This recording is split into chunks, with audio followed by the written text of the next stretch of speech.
hamlenu kennafi Ibrahim bishaan hidhuu keessatti olaanaa taphachaa ture iddoo garagaraatti bishaan hidhaa turanii kabajaaf ulfinnetu malaa fi galatoomaa ulfaadhaa kabajamaa jennaan. Ibrahim Riqee hamlenu kennafi jabaa fi abbatu jabeeffadhaa.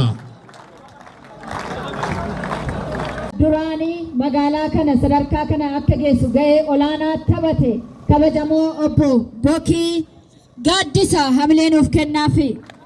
Kabajamoo obbo Bokii Gaaddisa.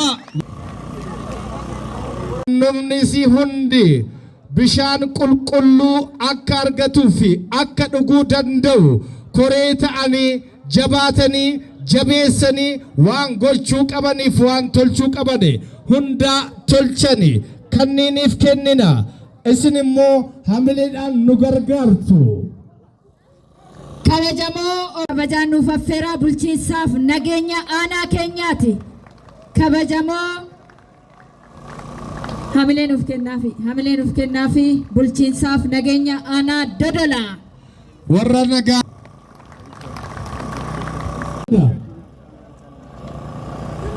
itti aansuudhaan kabajamoo obbo Amaara Addunyaa garana dhufuudhaan kabaja kana nuuf uffatu hamileenuuf kennaafi.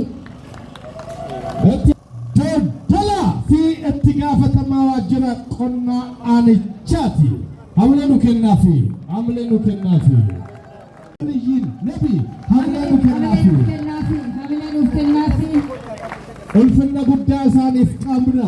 Qeesanatti ulfinna horuu keessatti qooda olaanaa qabane magaalota aanaa Dodolaa jalatti argaman hundaayyuu kallattii sirriidhaan eebbisuu.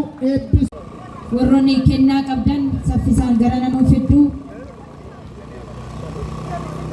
Sagantaa addaati qeenqee warra jabaati qee nama guddaa qee nama hundaa aanaa Dodolaa magaalaa Heeraroo jirra. Nuti warra Rifaanii Muraa Piroojeektii eebbisu malee nuti warra abdii muratuu miti jedhani dargaggoonni magaalaa Heeraroo aanaa Dodolaa baga gammaddan. Hundaan qaroome waan gaafatuu fi waan gaafachuu hin qabne hundaa adda baasee kan beeku yoom akkamitti eessatti eenyuun gaafadhaa warra jedhuu danda'a waan ta'eef Heeraroo ulfinna guddaa qabda.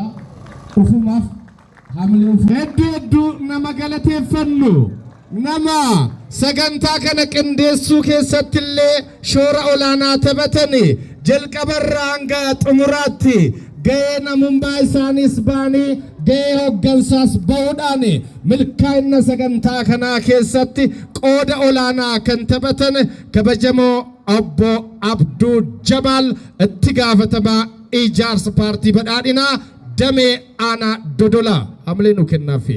Itti aansuudhaan kabajamoo obbo Amaan. Sagantaa addaati qeenqee warra jabaati qee nama guddaa qee nama hundaa aanaa Dodolaa magaalaa Heeraroo jirra.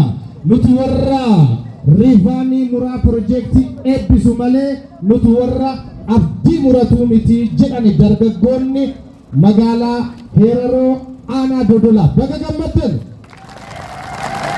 Hedduu nama galateeffannu nama sagantaa kana qindeessuu keessatti illee shoora olaanaa taphatani jalqabarraa hanga xumuraatti ga'ee namummaa isaanis baanii ga'ee hooggansaas bahuudhaan milkaa'ina sagantaa kanaa keessatti qooda olaanaa kan taphatan kabajamoo obbo Abduu Jamaal itti gaafatamaa ijaarsa paartii badhaadhinaa Damee aanaa Dodolaa hamileenu kennaafi. Itti aansuudhaan kabajamoo obbo Amaan.